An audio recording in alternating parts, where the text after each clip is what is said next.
Welcome everybody to this international TV program. We are here with Gregorio Diaz. Thank you for being here in another chapter of this incredible program. Muchas gracias, Eric. No sé, bienvenido Gregorio al capítulo 47. Este es un programa ya internacional, nos están demandando en los Estados Unidos por la temática tan interesante que hemos tenido. Muchas gracias, Eric, por la invitación y bueno, tenemos muchas cosas que comentar en un mundo tan convulsionado. Exactamente. Vamos a comenzar primero con un término que ha tenido muchos problemas en el contexto internacional por las políticas públicas que se enfocan a tomar estas directrices económicas en los gobiernos del mundo. Es una tendencia que está marcando y las izquierdas lo usan en forma peyorativa para atacar a la oposición. El término neoliberalismo yo en mi revisión no encuentro la raíz etimológica o desde donde se pudo haber construido, pero quiere decir una renovación a partir de los términos conceptuales del liberalismo clásico o entendidos y acuñados por Adam Smith, ¿no? Exacto. Bueno, pues mira, lo que pasa es que yo creo que más allá de irnos a la cuestión etimológica, histórica, habría que abordar la parte que nos concierne a nosotros como mexicanos, cuando México entra por fin al libre mercado. México siempre fue una economía cerrada. Hasta los años 80 México se une a la Organización Mundial de Comercio, que en ese entonces se conocía como la GATT, y entonces empieza a haber una reestructuración de la economía y de las instituciones mexicanas. El neoliberalismo, si lo pudiéramos resumir de una manera mucho más sencilla, sería que hay que inyectar capital, hay que inyectar dinero a los grandes empresarios, a los que generan la riqueza. Hay que darle más capital al capital para que en algún momento se pueda derramar la riqueza como si estuviera en una copa o en un vaso y le pueda llegar a las clases más paupérrimas, a los más pobres. Pero esto, Eric, creo que no pasa. Es un término polémico que ha llevado incluso a grandes disputas y es irónico cómo estamos buscando la verdad y las ideologías o las posturas ideológicas nos están llevando a que la razón la acabemos destruyendo por emplear actos barbáricos. O sea, estamos retrocediendo por emplear nuevos conceptos ideológicos e intelectuales. Lo único que queremos todos es el bienestar de la humanidad y eso nos ha llevado a pelearnos entre nosotros. Lo que pasa es que la cuestión ideológica es la que construye a los partidos políticos. Sí. Tenemos partidos políticos de derecha, de centro y de izquierda, que cada día parece más que existiera nada más de ultraderecha, derecha, una derecha tímida y centro derecha. Parece que la izquierda en este país es inexistente. No podríamos hablar claramente que el PRD es una verdadera izquierda, o podríamos tal vez pensarlo. Habría que darle la oportunidad al movimiento que ya es partido político, Morena, pero las fuerzas políticas se nutren de la ideología. Desgraciadamente, Eric, hemos comentado en muchos programas que la mayoría de los militantes de estos partidos políticos desconocen la ideología de sus partidos. Y esto podría parecer que es para bien, ¿no? Pero en primer lugar tienes que conocer cuál es la tendencia y cuál es la orientación política de la fuerza política en la que estás militando, que en este caso es el partido, para después poder buscar y proponer otras cosas. Desgraciadamente se desconoce y desgraciadamente todos están tendiendo hacia derecha, que es una práctica o es un término también común del neoliberalismo. Los partidos políticos han optado, y no solamente en México, sino por el mundo, por esta práctica y doctrina política, económica y social. ¿Pero tú estás de acuerdo con la práctica del neoliberalismo? No, yo creo que tendríamos que buscar otros modelos. O sea, ¿sí estás de acuerdo con la izquierda en que ataquen esto? Porque muchas veces se da en que los mismos liberales dicen, ustedes ni siquiera saben cuál es el concepto del neoliberalismo. Lo que pasa es que, Eric, tú sabes que los políticos no saben ni siquiera qué es la política. Habrá algunos, solamente algunos contados que en verdad hacen política.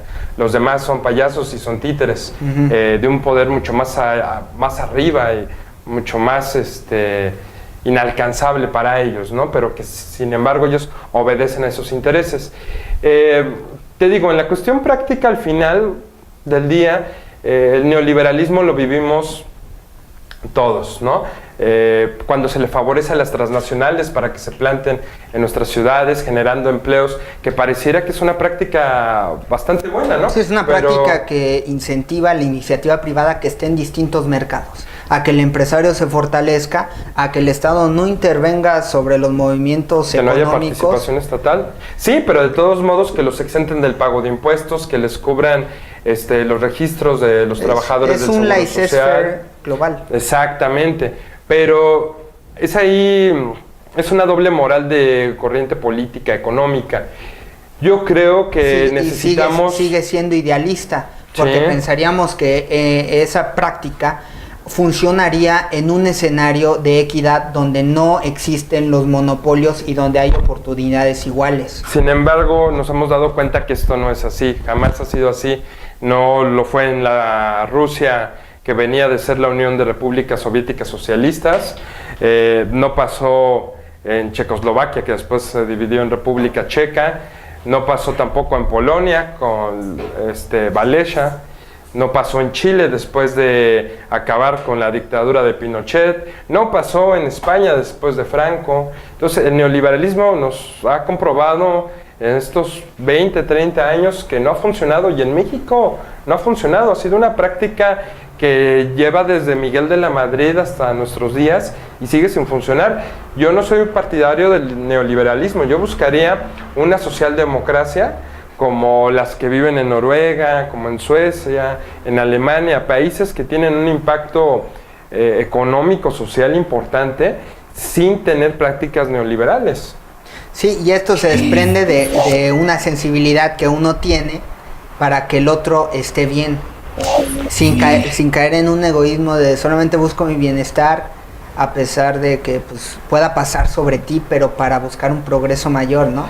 Es que el neoliberal... El ejemplo que ponen es, pues todos eran iguales en aquella época del rey Sol, allá en Francia, todos eran pobres, todos eran igual, y ahora pues hay desequilibrios, pero los productos están al alcance de todos pueden tener un celular, todos son más ricos que el rey Sol en aquel tiempo. Bueno, si lo comparamos de acuerdo a los siglos, claro, el nivel de vida de una persona, no te voy a decir que pobre, porque la verdad es que no es lo deseable. Allá ni siquiera el rey se podía bañar, ahora sí, ¿no? Tú te puedes bañar. Bueno, pero yo me pregunto si todas las personas que están en condiciones desfavorables se pueden bañar y pueden comer. Es como un argumento que no me parece válido de los neoliberales, decir que estamos en mejores condiciones, que la humanidad ha progresado, que el capitalismo ha favorecido a los menos privilegiados. Pues no, si no, no serían menos privilegiados. La verdad es que se necesita regresarse a un estado donde el Estado participe más, busque cubrir las necesidades. Sé que esto suena duro, ¿no? Porque deberíamos haber ya pasado ese estado y deberíamos ser menos estado para que fuera más participación ciudadana, pero no hay un compromiso de la ciudadanía ni de la sociedad para transformar la realidad social. Sí, o sea, lo que yo entiendo es que el neoliberalismo te dice que el Estado debe limitarse a solamente propiciar un escenario seguro para que se dé la economía y punto final. Pregúntale a las empresas norteamericanas cuando llegó la crisis del 2010. Ajá. no podían, iban a perder muchas de las empresas, grandes íconos de la cultura económica de los Estados Unidos estaban a punto de ser absorbidos por otras empresas de otros países. En esta crisis global que se vivió en el año 2010, Barack Obama tuvo que rescatar a empresas automotrices, a empresas de la industria alimenticia. Ajá. Es increíble cómo una asociación de colombianos estuvo a punto de comprar Starbucks, porque Sí. las acciones bajaron muchísimo. Pero entonces ahora sí quieren que haya más Estado, papá gobierno, rescate a esos grandes símbolos de la economía de los Estados Y Unidos. esa práctica viene del teórico económico de John Maynard Keynes.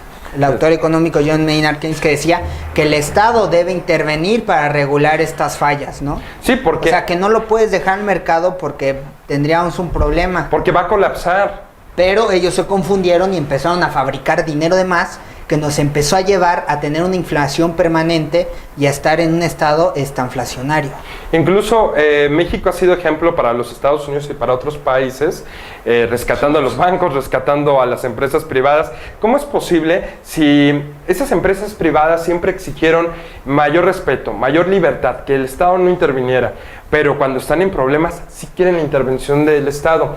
Este país, y lo recordarán las personas más grandes, sus bancos eran del Estado, le pertenecían al gobierno, eran bancos nacionales. Entonces llega el neoliberalismo a México y los bancos se privatizan. ¿Y quiénes fueron los ganadores de eso? Fue la banca española. Más del 80% de los bancos en México son de capital español. Ajá. Y el resto son de capital norteamericano y un pequeño porcentaje es capital mexicano. Entonces, ¿a quién le conviene la privatización de la banca? Pues a los países extranjeros. ricos, a los países que siempre han colonizado. Y ¿no? nosotros nos quedamos sin nada, sin absolutamente nada, y luego venden a las empresas paraestatales, y nos venden ferrocarriles, Ferromex, y nos venden Telmex. Pues, ¿qué queda en la patria para vender? Nos pasa como Argentina, nada. Cuando venden todo y se quedan sin nada. Entonces, ese es el objetivo con la del inflación, neoliberalismo. Déjaselo al... porque ahí está el ejemplo a de la iniciativa Argentina, privada, sí. de la crisis que tuvo Argentina. Tú lo dijiste, mediante la inflación. Los argentinos tenían equiparado el peso argentino con el dólar norteamericano, cuando las economías nunca se van a comparar, pues el número de población no pueden producir exactamente lo mismo, ni tienen la misma industria. ¿Cómo Argentina y Estados Unidos van a tener equiparada su moneda? Por eso cae la crisis, pero a diferencia de México, que nos dolió mucho, el Fobaproa fue necesario para rescatar a los bancos, y con el rescate bancario la gente no perdió su dinero, aunque fue el dinero de todos.